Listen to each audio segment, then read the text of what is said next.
I'm Vikrant and I'm back here with you guys again. And today in this video, the chapter that we are going to discuss is for class 12th CBSE.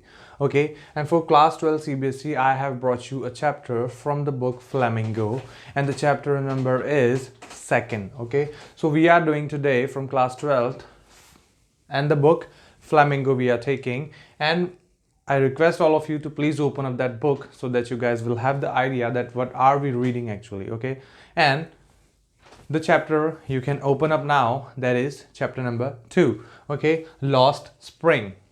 Fine. And in the Lost Spring we have two parts, first and the second one. There are two different stories given, so we are taking today that is the first story, so that's why I have written part 1. Okay, so you can open that up now. Who is the writer of this chapter? Okay, who wrote it? So this writer belongs from India. Okay, this writer belongs to India, and she was an Indian. Right now I don't know that she's alive or not. You guys can just go and check out. Okay, I'll leave that thing on you. Right now we can say that the chapter was written by Anees Jung. Okay, she's a lady. Okay, not a boy. So she was an author, she was a journalist and a columnist. Fine.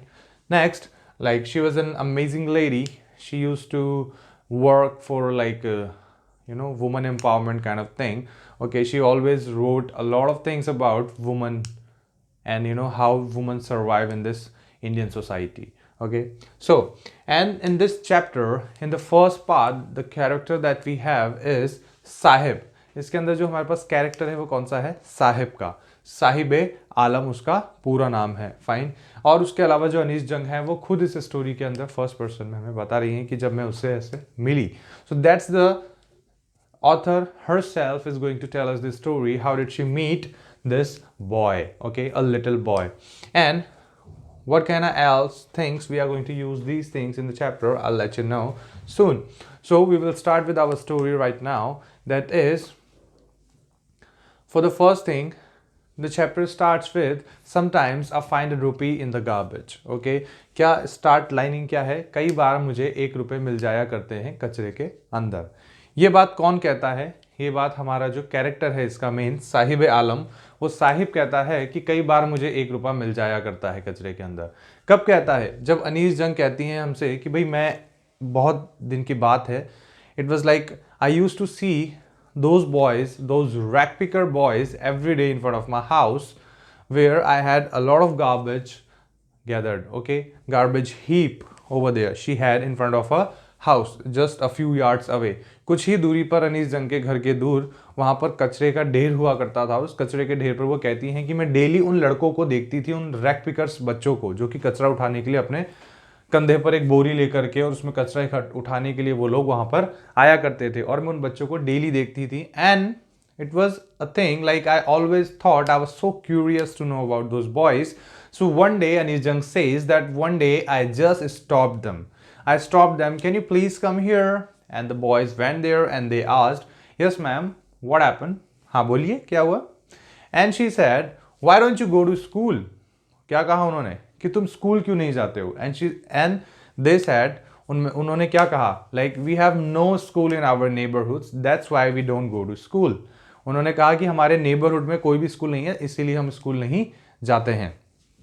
And she said okay, so like what do you think if I built one, will you come? वो बोलती हैं कि अगर मैं बनाऊंगी तो क्या तुम आओगे?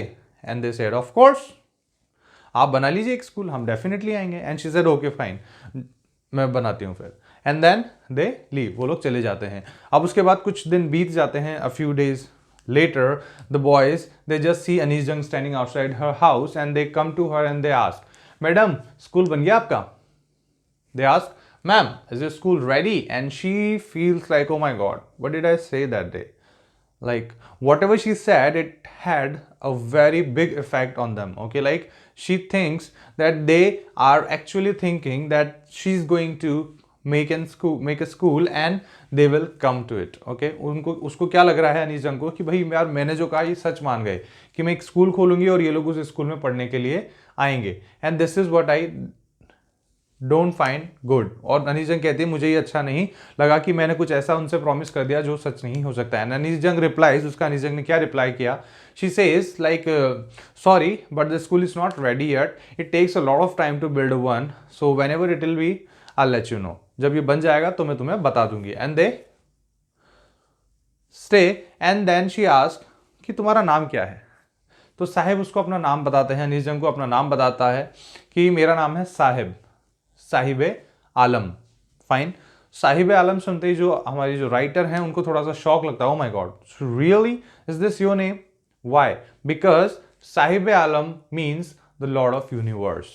ठीक है, लॉर्ड ऑफ यूनिवर्स मतलब कि जिनका पूरे संसार पर राज चलता हो। And he is like king, world का किंग तो बिल्कुल भी नहीं लग रहा है, ये तो बेचारा कचरा उठाता है। So what ever his name is, his personality is just opposite to that. So that's what Anis Jung says, like if I tell him the meaning of his name, he will have a hard time believing in it. Like अगर मैं उसको उसके नाम को मतलब बता दूं तो उसको बहुत ही समय लगेगा उसको समझने में और उसको डाइजेस्ट करने में कि यार ये कैसे हो सकता है मेरे नाम का मतलब, और मैं तो बेचारा कचरा उठा रहा हूं। एंड देन फिर वो लोग वहां से चले जाते हैं। And then after that again one day they come to her. Now it's like a frequent thing, like they come to meet her, say hi, morning, afternoon, whatever. So Anees Jung कहती हैं कि एक बार वो फिर मुझसे मिलने आए तो उस दिन मैंने देखा कि उनमें से जो बॉयज थे उनके पैरों में चप्पल नहीं थी। मैंने पूछा कि यार why are you not wearing your chappals, and one of the boys said, जिससे उन्होंने पूछा था कि मेरी मॉम ने उसको कहाँ से नहीं उतारा, अलमारी के ऊपर से नहीं उतार के दिया। ठीक है। And the another one says, जिसने कि जूते पहने हुए थे लेकिन वो अलग अलग कलर के थे, तो उसने बोला कि अरे इसकी मम्मी उतार भी देती तो भी ये नहीं पहनता। ठीक है। तो जैसे ही फिर अनीस जंग उसकी तरफ देखती हैं तो वो अपने पैरों को छुपाने की कोशिश करता है, जैसे कि like sometimes you know if you guys like when you guys were in the school small, like you know you were kids, आपके शूज पॉलिश नहीं होते होंगे and you use to go to school and sometimes when your teacher sees okay whose shoe is not polished yet and you use to you know hide them. So just like that he tried to hide them, and then she saw that he was wearing different kind of shoes, both the shoes were different.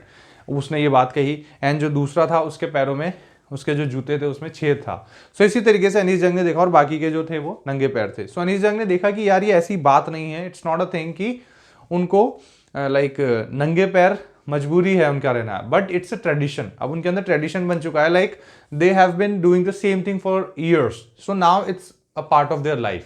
Like they can, even if you give them some shoes or like slippers or anything, they'll not wear it, they'll put it aside, okay, and they'll wear like they'll move around here and there barefooted.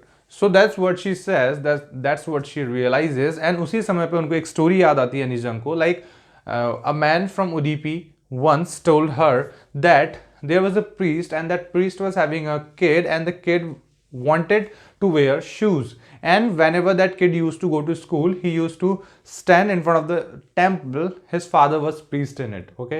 जिस temple में उसके पापा पंडित थे उसी के सामने वो रुकता था और रुक करके भगवान से मांगता था, please goddess please give me a pair of shoes, please मुझे एक जोड़ी जूते दे दीजिए. सो अब वो कहती हैं, और फिर बाद में जब कुछ सालों बाद 30-40 ईयर्स लेटर जब वो इंसान जब वापस से वहाँ गया और उसने देखा कि भाई वहाँ पे क्या था, वहाँ पे अब जो है वो सब कुछ बदल चुका है, और उस गांव में वो जो पंडित है, अब जो नया पंडित वहाँ पे आया है, उस पंडित का जो बच्चा है वो जूते भी पहनता है, वो सॉक्स भी पहनता है इवन, फाइन. और उसने देखा कि कैसे वो बच्चा स्कूल से आया और आकर के केयरलेसली उसने अपना बैग फेंक दिया, वो खटिया पर जाकर के गिर गया, उसने अपने शूज़ भी इधर उधर फेंक दिए, उतारे भी नहीं. सो दैट इज़ कि अब जो समय है वो समय के साथ सब कुछ बदल गया है. शायद से गॉडेस जो थी उन्होंने उसकी तो पता नहीं, उसकी अर्जी जो उसने लगाई थी, उसने जो रिक्वेस्ट की थी शूज़ वाली, अब वो इस बच्चे की मन गई है. लेकिन ठीक है, अब फाइनली उसको शूज़ मिल गए हैं दूसरे बच्चे को. So that is what she says कि it's like it's a tradition in these boys, rag picker boys, fine. अब उसके बाद वो बोलती हैं कि जैसे कि मैं उन लड़कों को जानती हूँ, तो वो जो लड़के हैं, जो हमारा जो कौन है साहिब है, उसके अंदर उसके माइंड में वो जहाँ से बिलोंग करते हैं उसकी मेमोरी उसके माइंड में दूर दूर तक है ही नहीं, not even a distinct memory. Dhaka, जहाँ से हैं वो लोग, कहाँ से, ढाका से। जो साहिब आलम है उसकी जो फैमिली है, और उसके तरह और भी बहुत सारे 10,000 रैक पिकर्स हैं वहाँ पर। कितने? 10,000 रैक पिकर्स। वो सब लोग कहाँ से आए हैं? ढाका से आए हैं, बांग्लादेश। फाइन। जो कि 1971 में यहाँ पर इंडिया में आए थे। और ये लोग रह कहाँ पर रहे हैं फिलहाल? सीमापुरी में, a place on periphery of Delhi. Delhi के बाहर की तरफ आप कह सकते हैं मेटाफोरिकली, और दिल्ली का पार्ट है, यू कैन से। फाइन। और वहां पे कितने रैक पिकर्स रहते हैं? 10,000 rack pickers are living there, ठीक है। लेकिन वो वहां पे क्यों रह रहे हैं? उनके पास they are not even having like their identity. they are not having identity because it's not even important to them. They just have their name on the voter list. It allows them to have ration cards, and ration cards allow them to have some grain food. और इसी वजह से वो ढाका के जो खूबसूरत fields थे उनको छोड़ करके वो यहाँ पर आ गए हैं, और यहाँ पर आकर के वो सिर्फ उस खाने के लिए, एंड दे से कि लाइक वहाँ के जो बड़े लोग हैं वो कहते हैं कि हमें जहाँ पर भी खाना मिल जाता है हम वहीं पर अपने टेंट गाड़ लेते हैं और वहीं पर हमारा ट्रांजिट होम बन जाता है, और हमारे बच्चे भी हमारे सर्वाइवल का पार्ट बन जाते हैं। And rag picking for the boys, for the kids, rag picking is a wonder. कचरा उठाना जो बच्चे हैं उनके लिए तो एक वंडर का काम है। ओ माय गॉड, कभी 1 रुपया मिल जाएगा, कभी 10 रुपए मिल जाएंगे, कभी 100 रुपए मिल जाएंगे, कभी कुछ और अच्छा मिल जाएगा, कभी कुछ और अच्छा मिल जाएगा, कभी कोई खिलौना मिल जाएगा। It's kind of a wonder thing, like wonderland you can say. So वहां पे उनको कुछ भी मिल सकता है। It's a good thing for kids, but for the elders it's a reason of survival. जो बड़े लोग हैं उनके लिए क्या है? ये सर्वाइवल का एक कारण है। लाइक बड़े लोगों के लिए कचरा उठाना इट्स इंपॉर्टेंट, क्योंकि उनको अगर वो कचरा उठाएंगे, उसमें अगर वो कचरा उठा के जब वो बेचेंगे, only then they will get some money and they will be able to feed their family stomach. Fine. So that is what, and they will not sleep empty stomach at night. So this is what they say. तो इसी तरीके से जो अनीस जंग है वो उनकी life के बारे में जानती हैं, समझती हैं, और इसी तरीके से वो साहिब आलम से और ज्यादा अटैच हो जाती हैं। And in one incident she sees Sahib Alam standing out of a fence of a tennis court. वो उसको मिलती हैं कि एक टेनिस कोर्ट जो था उनके पास में, नियर बाय में, नेबरहुड में, उसके जो फेंस थी, उस फेंस के कॉर्नर पे खड़ा होकर के वो बाहर अंदर की तरफ झांक रहा था और देख रहा था वहां पे कुछ लोग जो कि क्या कर रहे थे? टेनिस खेल रहे थे। एंड देन अनीस जंग reaches there and he says in a declaration manner that he was wearing shoes that day. उसने शूज पहने हुए थे। कौन से शूज थे? टेनिस शूज, जो कि किसी अमीर, जरूर किसी अमीर बाप की औलाद ने, किसी बच्चे ने, किसी रिच फादर के बच्चे ने क्या कर दिए थे? उन जूतों को पहनने से मना कर दिया था। That sorry, I am not going to wear these shoes just because one of that having a hole in it, क्योंकि उनमें से एक जूते में क्या था? होल हो गया था आगे। सो that's why he must have said discarded it, and that's why they were shifted to Sahib Alam, and Sahib Alam was wearing them with very proud feeling. Okay, like जूते जो थे वो बहुत अच्छी कंडीशन में, काइंड ऑफ, एक्सेप्ट होल, और उसके अलावा जो उसके कपड़े थे, faded shirt and the faded boxer trouser, जो उसके कपड़े थे उनके ऊपर जो जूते थे वो थोड़े से अजीब से लग रहे थे। It was not looking good just because of this faded cloths, okay, and the shoes were kind of good.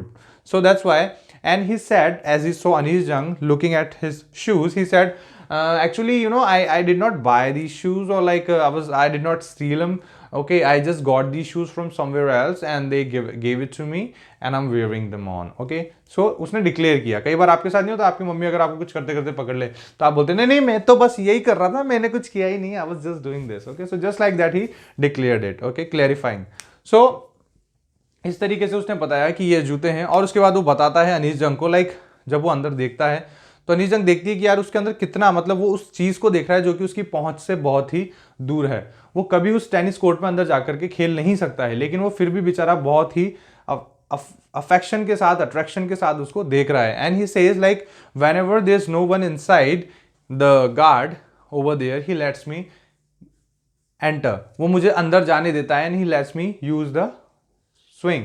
वो मुझे वहां पे जो झूला है उसमें झूलने भी देता है, he says. And then this is how she thinks कि यार इसके ये जो है इसकी पहुंच से, ये जो टेनिस है, ये जो गेम है जो कि ये देख रहा है, ये इसकी पहुंच से बहुत दूर है, फिर भी ये इसकी तरफ अट्रैक्टेड है। Okay, and one day maybe he wants to play the same. Okay, and then in the end one more time she encounters Sahib Alam when he was walking from a bridge, under a bridge, and she saw that he was coming to her, and he said, hello ma'am, and she says, okay, where are you coming from, why are you having this केटली, उसके पास एक केटली थी, एक canister था, steel canister, to bring some milk, दूध लेने के लिए आप जो जाते हैं, जो केटली होती है उस टाइप की उसके पास एक कोई केटली थी स्टील की, और वो उसको लेकर के जा रहा था, हालांकि वो केटली बहुत भारी थी। एंड देन वो अनीस जंग को मिलता है एंड वो बताता है कि देखिए वो वहाँ पे दूर जो आपको एक शॉप दिख रही है ना चाय की, मैं वहाँ पर काम करता हूँ अब, और वो मुझे जो है वो 800 रुपये देता है, ठीक है, महीने के, और दोनों टाइम का खाना भी देता है, और अब मैं वहीं पर काम करता हूँ। लेकिन अनीस जंग ने देखा कि उसकी आंखों में, जब वो ये बात बता रहा था, तो उसकी आंखों में इतनी खुशी नहीं थी जितनी खुशी और जितना केयरलेसपना उसकी आंखों में पहले हुआ करता था जब वो रैक पिकिंग करता था। क्योंकि उस समय पर उसके ऊपर जो वो बोझ था उस बैग का, it was not that heavy, and right now the canister of milk he is carrying that is more heavier than that bag, उस it's heavier than that bag, वो क्या है, उस बैग से ज्यादा भारी है। So that's why he can not bear it, but somehow is like trying to carry it and then go to the shop and then do the work. So this is what Anis Jung felt, that now Sahib Alam is not his own master any more, मतलब साहिब आलम जो है अब वो खुद का जो है वो मास्टर नहीं बचा है। क्यों? क्योंकि अब वो किसी और के लिए काम कर रहा है। पहले वो जो भी काम करता था, जितनी भी देर करता था, लेकिन वो सारा काम वो खुद के लिए करता था और खुश रहता था। लेकिन अभी वो जो काम कर रहा है वो किसी और के लिए कर रहा है, and is not at all happy. अब वो क्या नहीं है, हैप्पी नहीं है। जैसे कि बहुत सारे लोग होते हैं जो किसी के लिए जॉब कर रहे होते हैं, even I am working for a lot of people right now, so just like that we are working for somebody else's success. Okay, we are not working for our own success indirectly. So that is what she says कि पहले वो खुद का राजा खुद था, उसको कोई tension नहीं थी, वो आज जाएगा तो भी ठीक है, नहीं जाएगा तो भी ठीक है, उसका खुद का काम था। But now he is working under somebody else's supervision, fine. अब वो किसी और के लिए काम कर रहा है, और उसके चेहरे पर जो पहले केयरलेस पना था, जो केयरलेस लुक था, जो वो हमेशा खुश रहता था, right now is not that happy and that not that careless. Okay, right now his feeling his responsibilities, or like he's abounded with that guy who's hired him and he's paying 800 bucks to him. Okay, so this is what Anis Jung says कि अब साहिब जो है वो खुद का master नहीं रहा है। इस तरीके से हमारी जो स्टोरी है वो खत्म हो जाती है, and Anis Jung is trying to say that in this chapter Sahib Alam, earlier he was his own master, and in the end he is now working for somebody else and is not happy with that thing. So that is what she says. If you want to spend your life happily, try to create something your own. Okay, try to work for yourself, and that is how you can enjoy your life. That is how you can enjoy your life and you can move further happily. Okay, this is it for this chapter. We have in the next video I'll cover up the next part of this chapter which is about Mukesh. ठीक है, next video जो होगी इसमें जो next बताया है अनीस जंग ने मुकेश के बारे में, उस स्टोरी के बारे में हम नेक्स्ट वीडियो में देखेंगे। Till then you guys can just watch this video and then I will see you guys in the next video with the next part of this chapter, lost spring. Okay, I want to drive a car, जिसमें क्यों कहता है मुकेश मुझे car चलाना है।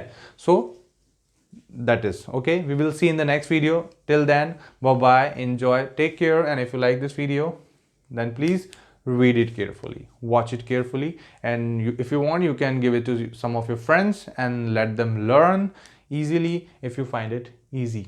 Okay, bye bye, take care, see ya.